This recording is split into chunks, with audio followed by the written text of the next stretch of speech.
Welcome back to another D.K.K.S movie breakdown. My name is Charlie Cannon. I'm Ian Scott. And we're D.K.K.S Productions. It's been a while since we've done one of these. The last one we recorded actually was on Labor Day. We did Whiplash because of neighbors and fireworks, and mainly just fireworks. It was pretty much impossible to edit and get together. So we're going to redo our Whiplash breakdown eventually, but this month we are dedicating to only the spooky films. You know, we're big horror buffs, and I'm excited to go ahead and jump into this genre. We've been looking forward to it for a while. Why don't you go ahead and tell them what we are breaking down for them today? We're going to be breaking down everybody's favorite 2015 horror movie, The Final Girls. Ooh. So this is a film we saw a couple years ago. Good friend Christopher Driver, shout out Chris Driver, showed it to me. Then I showed it to you, I believe. And now we're going to break it down on this beautiful fall day. It's been raining all day, but now it's died down, so we get to catch that sweet Atlanta humidity. Oh yeah. But we do have a nice view going on right now. It's pretty nice. I'd show you, but we want to, maintain the illusion. Anything else you want to add about this movie before we really dissect it, get into it, play around with its insides? Rearrange its guts. Might be a little something different. We will probably cry before this breakdown is over because of the ending. Right. But yeah, I guess we're just gonna go ahead and jump into it. I'm kind of rusty because we haven't done this in like a month. Yeah, but maybe that'll make us fresher. Maybe you're right. Yeah. Again, we are foregoing the cigars like we did in Whiplash, which you didn't see. But today we're going to be drinking Ying Lang's Oktoberfest, and I've never had it. You've never had it, nope. Yeah. But we're really pumped to try it. So grab a drink, if you got one.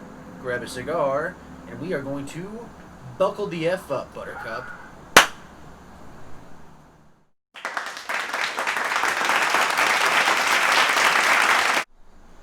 All right, so we have ourselves Yoangling Oktoberfest. As you've mentioned, neither of us have had this before, but I've wanted to try it for a while. I don't know why I haven't.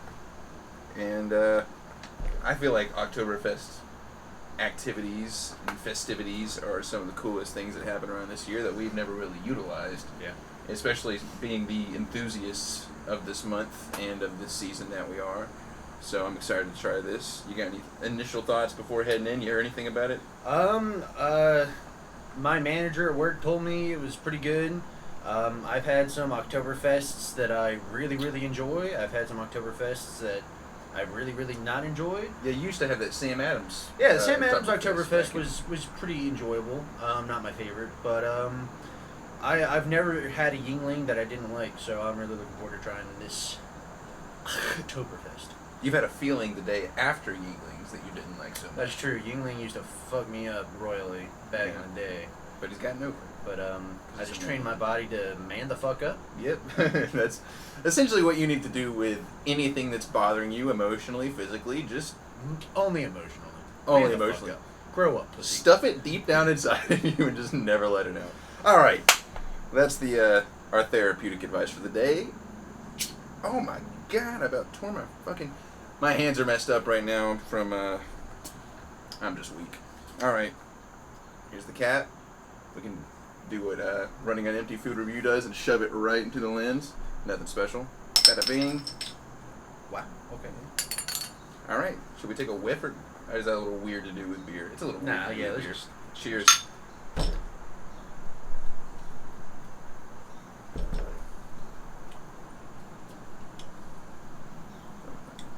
Tastes like a Yingling. Yeah. I was gonna say it's like that. Honestly, just tastes like a straight original Yingling. Yeah, it's good. It is really good. I am gonna take a whiff of it actually, just to see if. I can smell something going on, but it's not like any Oktoberfest I've had. Usually Oktoberfest is like kind of spicy, like little, fall spices. Yeah. This just tastes like a regular Yingling. Yeah. I will say there's like a very subtle aftertaste that's kind of resonating. That pretty good. I like it. I'm not mad. So I say we go ahead and hop right into it. Shall we do our thing? Let's get into it. All right, to the final girls. To the final chicks.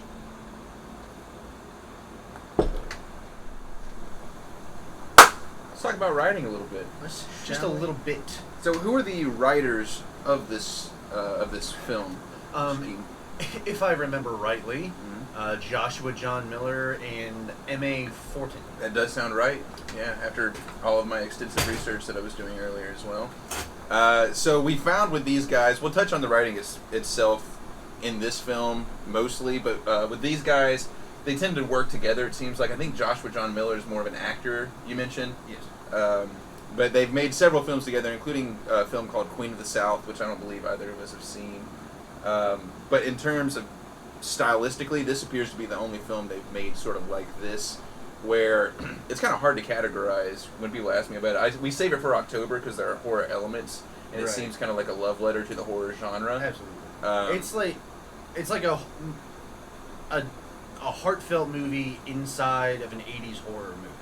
Exactly. That's the only way I can describe it. Sort of like an 80s horror movie, specifically being Friday the 13th. You got Camp Bloodbath, which is essentially supposed to be Friday the 13th. The film follows our main character, Max, whose mother was the star of Camp Bloodbath. Camp Bloodbath. Camp Blood... Holy shit! Camp Bloodbath! Her mom starred in this back in the 80s. Spoiler warning ahead of time, as always with these. The film starts off, though, and her mom's having trouble booking things. She's only known as the actress from that one slasher movie, which will not be named anymore. And her mom dies in the first scene in a car accident. The film picks up, 1 year later or 3 years later? 3 years later. 3 years later, and it's the anniversary of her mother's death, and they're doing a big, showing of Camp Bloodbath in this town. And Max goes, big-ass fire, they run through the movie screen, they're in the movie. And then from there on, they kind of know how the film goes. You got a great variety of characters, in my opinion. A solid stacked cast. And, yeah, I don't want to give a full rundown of the movie, but there's a lot of heart. There's a lot of hilarious moments. There's a lot of moments that kind of have you feeling a little anxious, maybe, if it's your first time seeing it. And, yeah. And there are a lot of heartfelt moments. Well, not a lot, but, they're not overdone, which I think is really great. There's 3 or 4 times throughout the movie where Max sees her mom, but her mom obviously doesn't know that she's her mom yet because she's still this character in Camp Bloodbath. See, I got it right on my first try. But yeah, they develop that connection still. They become very, very close in that movie. So I think it's an incredible concept. It's very well done. This is like a movie that resonates with us because it's very much something that you and I would have come up with. I agree. And yeah, especially with these two writers that work together on a lot of stuff. They're obviously close. They obviously have a lot of back and forth artistically. So I think that's a big reason why we like it so much. Yeah. But the writing of this movie, I mean, it's just incredible. It's a really smart concept. It's really just right up our alley. It really is, and I think the characters are they have a way of adding the humor into cheesy humor, kind of nodding to 80s slasher flicks of that time that we watch today and be like, wow, I bet this was something back in the 80s, but now it's just kind of goofy. And that's what it's supposed to be in the Final Girls. So I think it's really great. And so they touch on the rules sort of throughout the film as well. A lot of people are getting cut down left and right, which makes for some intense moments, but the emotion isn't really overwhelming, I feel like, until the end. Yes. Where it kind of teeters on being that sort of way until the end. I'm not ashamed to admit that this film kills me every single time I've watched it. I've seen it probably 10, 15 times now. There's a scene between Max and her mom at the end in the church where, I feel like how she was directed and how the lines were written were with this intention. I feel like they told the mother sort of what her character's doing here is, it's kind of hard to put into words. You know how actors take a piece of themselves into every role, whether it's like why am I doing this, and okay, how can I relate to this personally so I can find motivation for why my character would do this. There's a bit of the actor in each role they play, And there's a part when her mom says, like, Max, like, I'm still here, like, you know how to find me. Where I feel like that's sort of the mom herself, not the character, because the whole film she's the character. I feel like that's the mom herself kind of speaking through. I'm getting goosebumps right now. I think that's very accurate, a good way to put it, yeah. It just absolutely kills me. You know, we're going to talk about the acting clearly a lot as well. But in terms of writing, I also think that there was a lot of improvisation done. In fact, I am almost 100% sure Adam Devine in this film improvised like a shit ton of his lines. Steals the show, honestly. Really does steal the show. We'll get to him, I guess, when we're talking about acting a little bit more. But I feel like the writers of this film, they had the idea. They knew which direction the story needed to go and which direction each scene needed to go. And they kind of just told the actors, like, sort of like our friend Blair Hoyle does, like, here are the lines, but have fun with it. Make it your own, and just make sure you reach this point in the scene. Yeah. And you can tell when that happens, because I feel like it feels more natural on screen between the actors. Yeah. You can see the chemistry a little bit more, and it just makes for a good time in a lot of these scenes. The writing is just impeccable. You know, we'll touch more on it, you know, as we get into, you know, the directing and the acting, I guess. Yeah. Kind of, it's all connected, but of course. Right now, just go see this movie. Just watch it. It's not a long movie. It's like only like an hour and a half. And it flies by. The pacing's incredible. I almost feel bad for doing this breakdown. I thought about it like 10 minutes ago as I was talking. I'm like, this is a film that not a lot of people have seen. And we're spoiling the hell out of it. So we won't spoil certain aspects of it. I feel like we haven't spoiled certain aspects of it. So yeah. I don't think we've done any specifics. Right. Yeah. So, you know, see this film. I know that a film came out about 2 years ago where it was the same director as this one. It was the same concept, only with a romantic comedy, where this woman gets trapped inside of a romantic comedy. Do you remember this? Mm-hmm. I didn't think it looked as good, so I haven't seen it. It got mediocre reviews, but apparently, you know, I find out today it's different writers, which kind of rubs me the wrong way. But the writers of this film just absolutely killed it. Love to see them do more, because they haven't done a whole lot. They've done a short and, you know, Queen of the South. And that's about it. Maybe they make a shit ton of movie breakdowns on their Maybe they make a shit ton of movie channel. breakdowns on their YouTube channel. We don't know. But anyway, yeah, the writing, M.A. Forston? I already forgot the name. I think it's M.A. Fortin. M.A. Fortin and Joshua John Miller. That's correct. All right. To you. To us.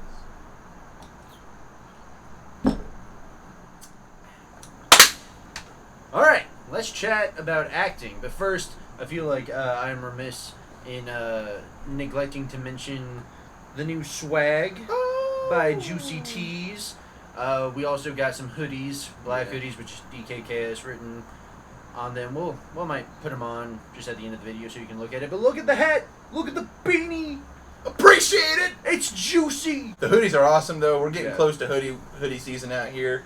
I was going to wear mine today until I felt, I was like, I even looked at the weather right before I came over here. I was like, maybe it's in the mid-60s and I can get away with it. Yeah. And it was like in the low 70s and it was raining, so the humidity was through the goddamn. And I was like, you know what? I'm sweating enough as it is with the beanie on, but it's a really nice beanie. It is a nice beanie. This is something I'm going to wear a lot. Yeah. A lot? I'm never going to wear it. Full fitting! For a second, I forgot you were bald until you took that shit off. I have a massive melon on my shoulders, so I like mine. It's just really snug, but it looks pretty nice. And I wore the hoodie last night. I'm a big fan of the hoodie. I'll probably be wearing it all the time once it gets a little bit cooler. We're gonna be making a lot of these videos throughout October, so you'll more than likely see the hoodie soon. Anyway, what were we acting? All right, acting. We're not even one beer through right now. I'm on an empty stomach. I can start by saying that this cast is fucking phenomenal. Yeah. I would say that the biggest name in this cast is Alexander Ludwig. Mm-hmm. Or Adam Devine. Or Adam Devine. I would say also, they're probably about. Yeah, they're. Yeah. And, keep going. Sorry, finish here. But there are a lot of actors and actresses in this film that I did not know about until I saw this film, which I find refreshing because, you know, it wasn't a blockbuster movie. It wasn't an independent film by any means, but it was a very much, limited release film, I guess. You could say. Yeah, I think so. But they cast relatively unknown actors, which is always resonates with me because you know it gives me hope that maybe one day it would happen. But the acting in this movie is through the roof. I'm gonna start with Adam Devine because holy crap, the guy's hilarious.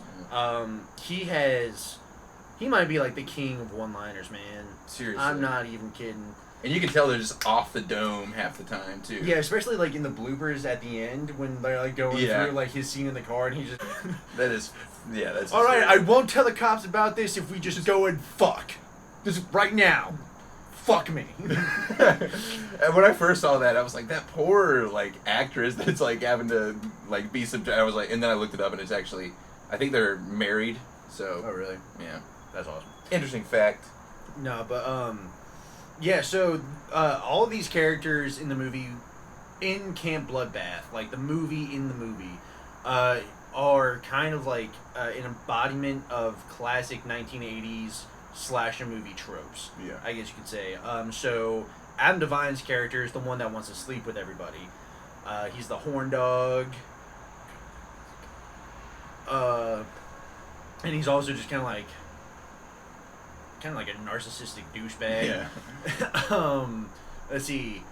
He brings such like a refreshing comedic element to this movie because especially in the moments when it needs to be comedic, he's there. And the moments when it needs to be not so comedic and not even scary, just kind of like more, just kind of like level, I guess. He's kind of in the background and he's not over the top, so he knows when to amp it up and he knows when to kind of subdue it, which is control, and control as an actor is key. So I think he's wonderful, and he just has a lot of really funny one-liners that fucking kill us every time. Seriously. God bless, that man's funniest. And sometimes I feel like in the scenes with what's his name, the curly hair. Duncan. His scenes with Duncan, I feel like as actors sometimes they were kind of like riffing off each other. Yeah. And I don't want to read into it too much, but I feel like Adam Devine just kind of like left him in the dust sometimes. And the guy that plays Duncan is just like, yeah, I'm just gonna feed you stuff to let you shine a little bit in this scene. Yeah. And even the same with Alexander Ludwig, I would say, in that one scene that they're talking to each other. Well, my dads are gay, so yeah, right. Can't have two gay dads. They're too busy, having sex and going to discos. It's actually a pretty cool lifestyle. Oh, that's some good stuff. It's some good shit. Yo, are you and Max a thing? Because I'd kind of like to bench press her with my dumbbell, you know what I'm saying? If your dumbbell goes anywhere near her. If I even hear that your dumbbell took a Pilates class. What? Yeah, Adam Devine sucked in this movie. We hate him. Definitely nothing. Right. Nothing good about the movie at all. Especially not him. Okay, now let's go to Tiana. What was her last name? Taissa Farmiga. Tias. Sure. Taissa Farmiga, the main character. Yeah, Max. Yeah. What's her name? Taissa Farmiga. Taissa Farmiga. She's never gonna remember this. She's the little sister of Vanessa Farmiga, I think is her name. She played Patrick Wilson's wife in the Conjuring movies. Okay. And so Taissa Farmiga actually is becoming sort of a scream queen. She starred in The Nun. She starred in the TV series Scream Queens, I believe. Oh, she did. She did Final Girls, and she's done one or two other things. She strictly does horror, though. Like, she's all about it, and she's a phenomenal actress as well. She's kind of weird. She's just a joy to watch. She's a powerhouse in this movie. From start to finish, she just knows where the character's supposed to be. She just knows. She knows her motivation, and I think it would be very easy to play an orphan, being like incredibly over the top depressed, stereotypical, like just not there. But she is, she's obviously the death of her mother affected her in a very big way because they were so close. But she's still like hanging out with her friends, going studying, and. Right. Life goes on. Yeah, she kind of like just moves on with it while still, having that connection to her mom. I know I'm not really doing the whole story justice by rambling on like this, but it's just she kills it. And when they go into the movie, and the first time that she sees her mom in the movie when they're in the van, and she turns around, that it sends chills down my spine. It is right now. Yeah, it just sends chills down my spine every time she turns around, looks at her mom, and her mom's like, "Oh hi, what's your name?" And she has that classic single tear rolling down. And her mom says, "Yeah, it's hard being away from home, huh?" And it's just like, oh, I know. The writing is so good because she doesn't understand what that sentence means to Max. Right. But and I feel like as an actor, it's when you're given the task, all right, your mom, who you were best friends with, passed away 3 years ago. You haven't seen her in 3 years. Now you're face to face with her again. Action. That is just insanity. But she pulls it off, and she pulls it off in several different scenes. And it's so subtle too. It's not over the top. Right. And then at the end, it's the subtlety goes out the door at the end, but it's still not over the top. It's exactly what it would be. It feels super real. You feel like you're witnessing this incredibly intimate, personal moment. Yeah. And I don't want to get into the nitty gritties of the conversation they're having in that scene, but Taisha Farmiga just absolutely just watch the movie, man. Yeah, for real. She does kill it, and Malin Ackerman. Right. She plays the mom in the movie, and she is just wonderful. She's just great. She's bubbly. She's that classic 80s girl. She's the virgin in the movie who's about to give it up that summer, and luckily for Max being in the movie, she doesn't go through with it because Max comes in and stops her. And the writing, I know, it's it comes back around to the writing because there's a scene in the beginning where they're riding in the car together, and this is before they go into Camp Bloodbath. Oh. And they have a conversation about this guy that the mom's dating, and she was like, "We're supposed to go to the mountains this weekend, blah blah blah blah blah. He said he really likes me." And then Max says, "Well, yeah, he said it, but he doesn't act like it." And then the mom says, "God, you must think I'm a total zero." And then right as Max stops her mom in Camp Bloodbath from having sex with Adam Devine's character, it's the exact same conversation. It's deja vu, but I mean, it's amazing how they work that back in, I think. And I feel like that entire conversation in the car, everything that they say to each other, it feels like a natural flowing conversation, but it all comes back around. Yeah, sets up the events of the rest of the movie. There are a few other things that they say that I don't even want to get into. And not to mention the song. Right, the song. I don't want to ruin these moments, though, because you probably haven't even seen this movie. Go watch the movie. But just keep in mind when you're watching that first scene, just pay attention to the conversation they're having, and I promise you the emotional effect it'll have in you throughout the rest of the film will be crazy. Real quick on Malin Ackerman, the only thing I've seen her in other than this is in Watchmen. She plays Silk Spectre in that, the new Silk Spectre.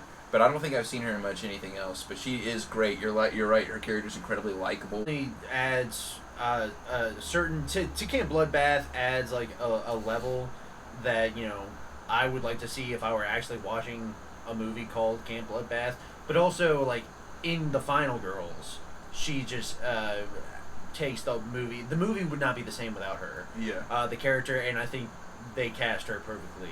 I think they did a really, really good job with casting for everybody.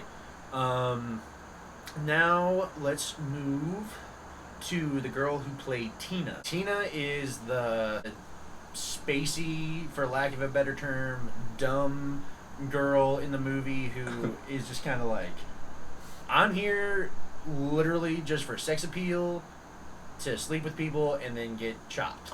I love so many, all the scenes that she's in, she's just fucking hilarious. I like the whole thing when she's on Adderall. Oh, yeah. She takes the Adderall, and she's just bouncing off the rolls. Why does he not like my boobs? Because they're not big? Yeah, she's crazy funny. So she's great. She's wonderful. I love her. Marry me, please. Phenomenal. I don't really have anything else to say besides it's great, it's phenomenal, it's wonderful, it's perfect. I couldn't act any better if I wanted to, and I do want to because I wanted to win an Oscar one day. I want to win a Tony. I want to win an Emmy. Never gonna happen. A Grammy? Sure, why not? Olivier? No. I don't fuck with that British shit. We don't like British people. We're America! Yeah, great ensemble cast, great chemistry between the cast, and... Very much an ensemble movie. Alexander Ludwig, phenomenal actor, very expressive with his face. Yeah. And I think facial expression, because we went to college with people who were very expressive and were very, very, very difficult to watch because of how expressive they were, because of how bad it was. Yeah. Alexander Ludwig is very expressive, but does it in such a good way that, like, it conveys emotion. It's kind of like Tom Hardy with his eyes. Tom Hardy's very expressive eyes. Alexander Ludwig expresses an emotion with his whole face, but it's never unbelievable. It's never like, what are you doing with your face, bro? Like, stop contorting. It's natural. And you mainly just see, like, you really see it when he has, like, a terror. Like a, it's insane. When he has, like, an expression of terror on his face. Because I feel like he also plays it pretty subtle at points when he's, like, flirting with Max. He'll be like, yeah, I can go get the popcorn and, like, we can dump like, the motherfuckers in there. I cut a hole in the bottom of the popcorn bag. Watch the movie and you'll figure that out. But when he needs to express this intensity and this terror, he really does. Like, you see it a lot at the end. Even with the dramatic stuff. Like, he doesn't have to do much, but yeah, I agree. Like, his eyes are also really play a big part into it. He's a great actor, and I was actually rooting for him in the Hunger Games the first time I saw it. There's one part when they're sitting in, like, a kumbaya circle, singing a campfire song. No, but, like, it's going around, it's showing all the characters in the movie at camp, and it's just, like, going around a degree circle, and everyone's, like, having a great time. And it gets to Alexander Ludwig, and he's just, like, completely blank. The contrast between him and Adam Devine is so great. Yeah, and this movie does play a lot with contrast. Now that you talk about it. Yeah, it really does, but it does it in such a way that it doesn't feel forced. Yeah. So we have nothing to cheers with. I'm gonna just make out. Yeah. All right. Well, we're gonna go refill our drinks. What did they just shatter? Just a glass into my eyes. No! All right. So acting was top notch.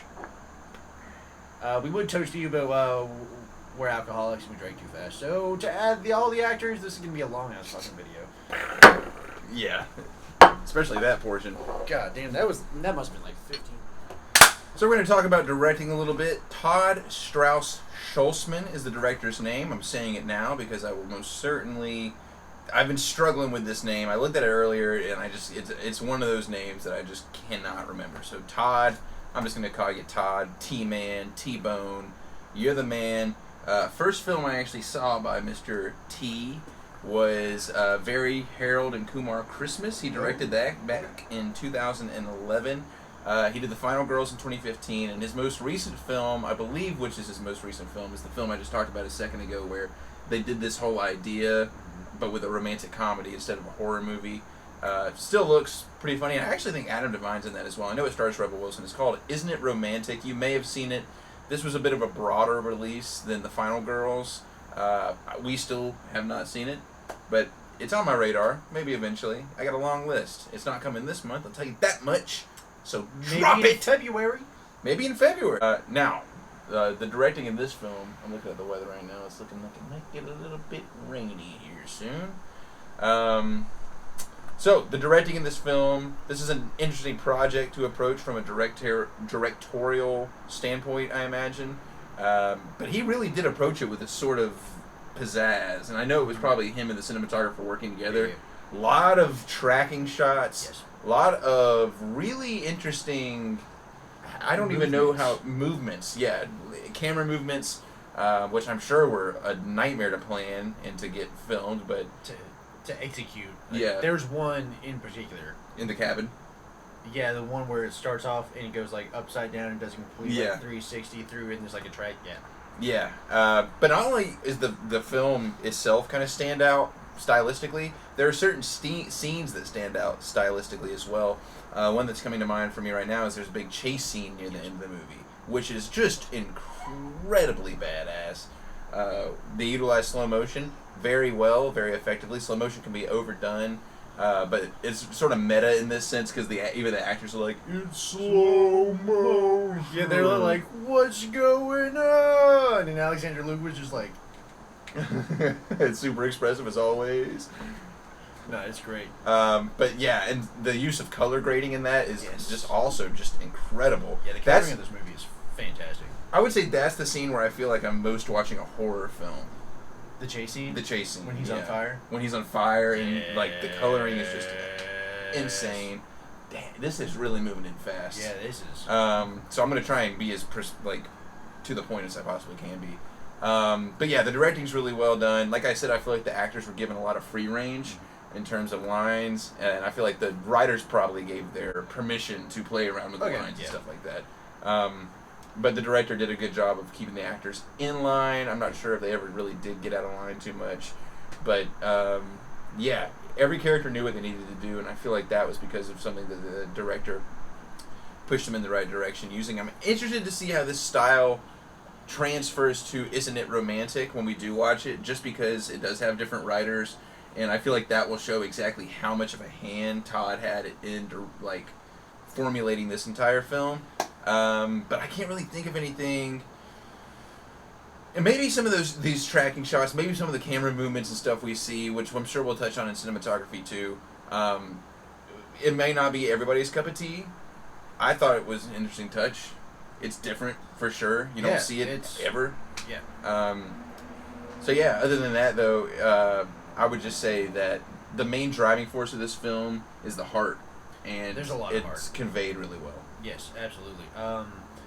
I think, like we've said it before, you know, like a movie starts and ends with the director, their vision, how they execute it, and I think he read this script and was like, yes, I can do this, and he kind of like took this as maybe as an opportunity to be like, I'm just gonna fuck around and try something. It's gonna be very stylized. It's gonna be very different from any other movie that's kind of being made, and it fucking worked. It's different. It's a little weird and meta at times, but it works. It's exactly what this movie was meant to be, and I think it just absolutely nailed it. The casting was great. So, I mean, Todd. Now, we'll see if when we watch Isn't It Romantic if we still like you, but I do like Very Harold and Kumar Christmas. That's a funny movie. But for now, before we get downpoured on, to Todd. Todd Strauss Schulzman. I didn't forget. Cinematography. Eli Smolkin. The cinematography in this movie is absolutely just incredible. You've heard us talk a little bit about the camera movements in this film. Specifically, the shot that stands out to me is they come up with a plan to catch and kill the killer, Billy, and it kind of fails, and they're running away, and there's a chase scene, but they blow up the cabin that they're staying in, and after the cabin blows up, Billy jumps out of the second floor window in slow motion. He's on fire, and he's just menacing big guy falling with a machete, and just like massive. It's an incredible shot. I remember the first time I watched it, I was like, oh shit, because I looked over at you and you're like, oh no! It's very aesthetically pleasing. It is. The whole chase that ensues afterwards is great. There's a lot of like just really funny kind of like zoom-ins, I guess, like when Paula shows up. She gets out of the car, flips down her sunglasses, like, did I miss the Kumbaya circle? And the camera just goes, it's just a very funny thing. Yeah, it's funny. Like a clown, huh? It's here to fucking amuse you. It's that kind of funny. Yeah, and then of course in the cabin, right before they blow it up, the camera like starts moving in on a dolly, but then they flip it. it's on a rotation device. I'm not sure what it's called, but it goes completely 360 and it's very weird to look at. Like you're watching and you kind of find yourself on the couch going like, it was very creative. It was very stylized. It wasn't by the book. I feel like they probably broke a couple of filmmaking rules, which, kind of a lot more filmmakers these days are doing, which I think is great. Awesome, yeah, absolutely. So, cinematography in this movie is just one of my favorite parts about the movie, honestly. Ever since I've kind of started paying more attention to stuff that wasn't acting, behind the camera stuff. Cinematography is one of my favorite things to look at in movies. So this one is really, really, really great. Eli Smolkin, you killed it. What do you think of Mr. Smolkin? I hate him. Yeah, me too. But he did a great job in this movie. Looks like mainly from the rest of his little catalog, he's done mainly this low-budget, small films. So, to be given a project like this, you can tell that he collaborated well with the directors. Collaboration, teamwork. It makes the dream work. Eli, I don't even know where I'm going with that thought. It's the beer. It's the beer. October. No, I'm not actually drunk right now. I'm a little warm. I feel like the main things, like I said, I feel like the heart is the main thing that drives this film. But having a great ensemble, the writing, of course, is incredible, and then the collaboration between our director and our cinematographer, Mr. Todd Strauss-Schultzman and Eli Smolkin, was really well done. Absolutely. This movie would not be the same without the style of cinematography that they brought to it. So, I love films that you can, there's a very clear style. I feel like it helps with the rewatch value, because this is a film that we've also rewatched like a million times, and will rewatch a million times more. But, I'm just so excited that it's October right now. To Eli, though. Eli. You want to do it? Alright, so the editor of this film is a lady named Debbie Berman. You probably have not heard of her before. Final Girls is definitely her biggest film. Without a doubt, her biggest film. Her biggest. Just emphasis on biggest film. Yeah, highest budget, biggest cast, most praise, most recognition. Just so you can understand, let me give you the title of her last 3 films that she's edited. Just so y'all can be like, little know-nothing films that you probably never heard of. Captain Marvel. Never heard of it. Black Panther. What's that? I think it's about a big old kitty in the jungle. No, that can't be it. No, that can't be right. And Spider-Man: Homecoming, which I assume. I think I've seen that one actually. Wait. No, I haven't actually. So Debbie Berman clearly has an impressive ass resume on her hands. If you get into working with Marvel as the head editor on these blockbuster films, you're doing something right.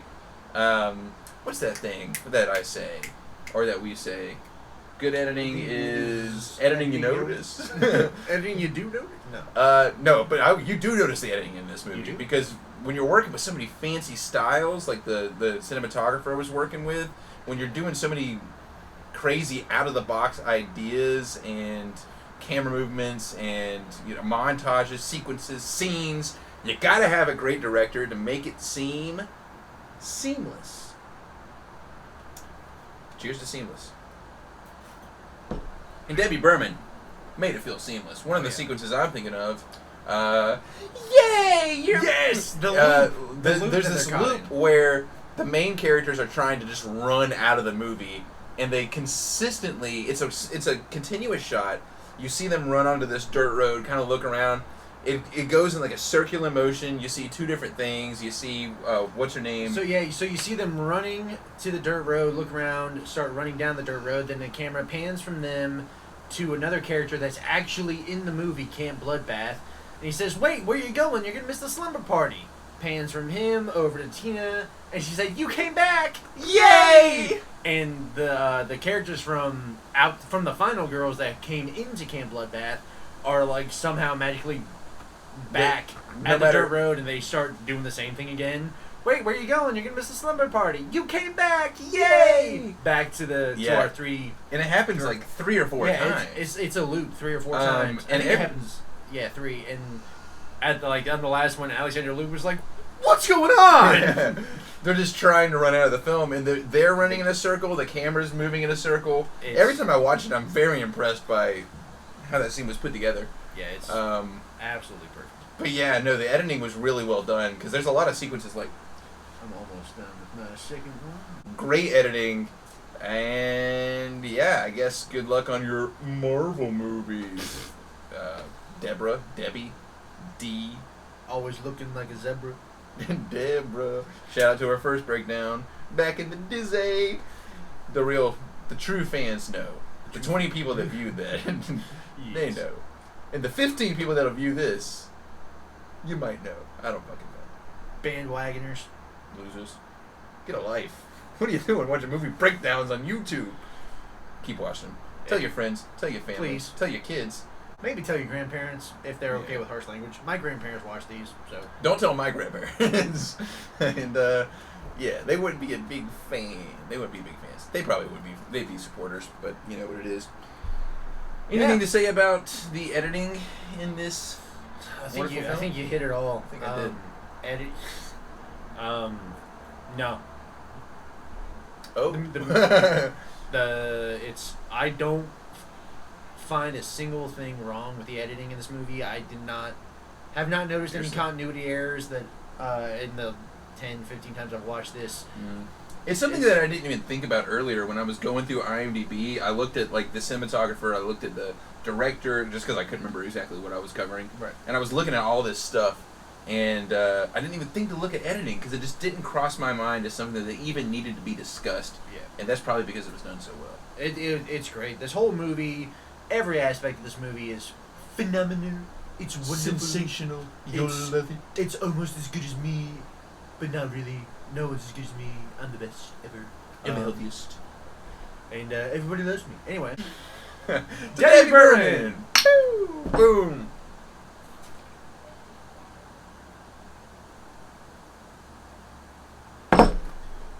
Overall thoughts? I hate it. Yeah, we didn't like it too much. It's not a good The editing sucked ass. The cinematography sucked ass. The acting sucked ass. The chemistry was awful between the actors, that's true. 0 out of 10. And so, yeah, join us next week. For your mama. Obviously, yeah. we love this movie. Obviously, we have nothing but amazing things to say about it. It is a Halloween must. At this point, yeah, I would agree. It is, and even like if you're just in the mood for a fun kind of feel-good movie, this is it. Even my mom liked this, and she does not like scary movies. Not that this is like scary, right. but my mom watched it with my dad and my sister and I, and she was like, you know what? I actually enjoyed this movie. So, I think that's saying something. That is saying something. I think it also says something that you and me have known each other for like. Halloween is like one of our favorite holidays. We love watching horror movies. We always have. But we've known each other for like over 10 years, I would say. Definitely. Yeah, well, about 12 years, if not more. But we spent a lot of Halloweens together, and this is a film that I didn't view until 2 years ago, and that you didn't view until 2 years ago, I would say, and it's already become a mainstay in our Halloween catalog. That shows the effect that this film has had on us. I'm so excited that it's October right now, man. I am stoked. We're going to try and get a ton of movie breakdowns out to you guys this month.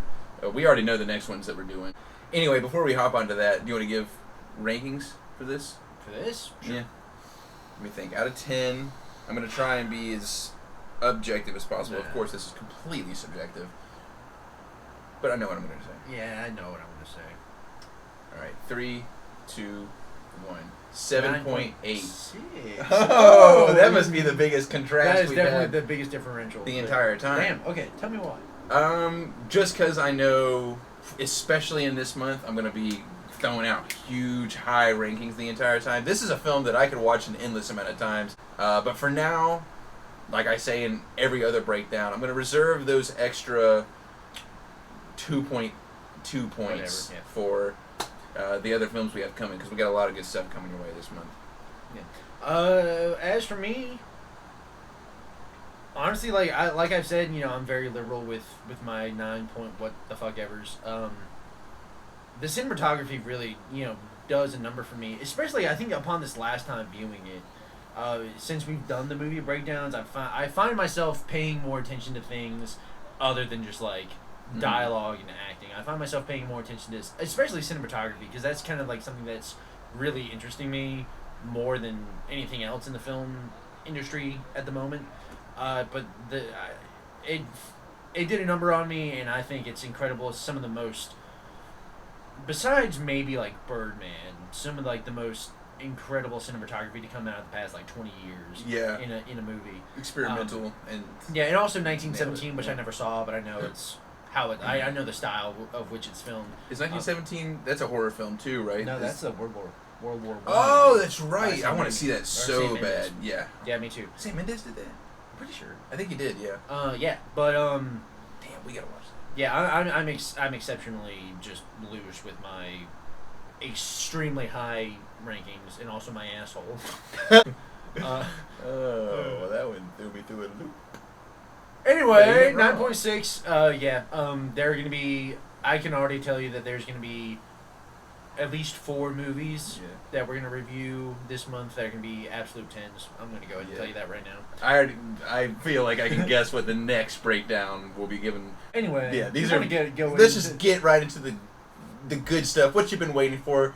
If you know us, you know we've been dying to break these movies down since we started this channel up back like in, what was it, June? March? No. May. It was probably May. Probably. April. January? Who the fuck knows? It was 5 years ago. We just never did anything with it. Yeah. Who knows? Who cares? It was a long time ago. We've been wanting to break these movies down since probably the very first breakdown we've done. Yes. But we've saved them for October. We watched the first one the other night. It's the Princess Diaries 2. The Royal Engagement. What you been waiting for? No. We're doing Scream. We're doing the Scream movies. Yes. We watched Scream 1 the other night, which we don't even have to rewatch these at this point. Honestly, like, I shit you not, we have seen these movies so many times. Seriously. We can quote with, I'd say, up to like 95% accuracy all of the 4. Seriously. From like, start to end of the There might be franchise. like one small little line here and there that we'd be like, kind of get the general gist of, not exactly right. It'd be something like, hello, actually it's just hi. Oh, sure. Okay, sure. Fuck off.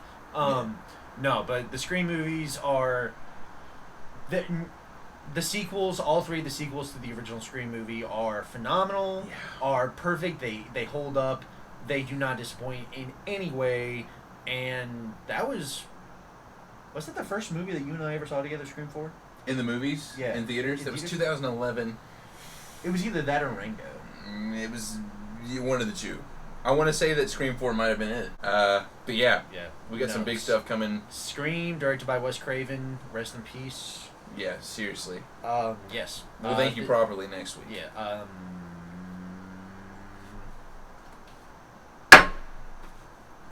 You gotta be right back. We have to do a proper cheers. I think I still have enough because, as you can tell, I don't have a drinking problem. Littering is cool. We like littering.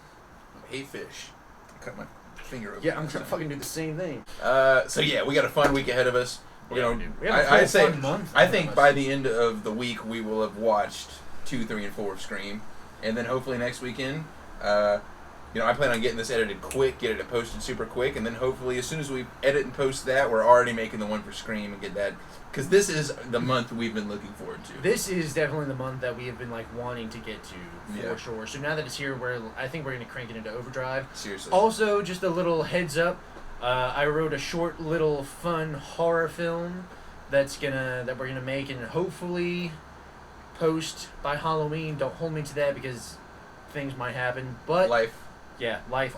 But we will be bringing to you more than just breakdowns this month. We're actually going to start making some shit. And I'm really excited to be doing this. He's going to be starring in it. If you've watched our breakdown for The Usual Suspects, our friend Jay Trey is going to be starring in it, as well as her roommate Abigail Fisher, who I do not believe you've met yet, but you're going to. And I have the distinct honor of writing, directing, editing, and jacking off too. And only jacking off. So, to the final girls, to the month of October, to spooky season, to and all that it fucking entails. I'm so freaking. We gotta watch a horror movie tonight. Obviously. regardless yes, of we're, what happens. We're hanging out all day. We might as well.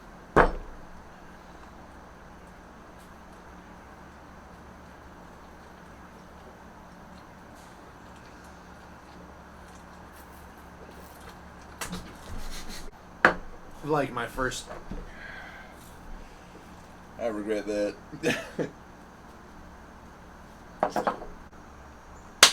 Okay, so join us next week for Scream 1 through 4. One big breakdown for all of them. We love them to death. This has been D.K.K.S. Productions movie breakdown of The Final Girls. See you soon. Happy Halloween. Oh my God.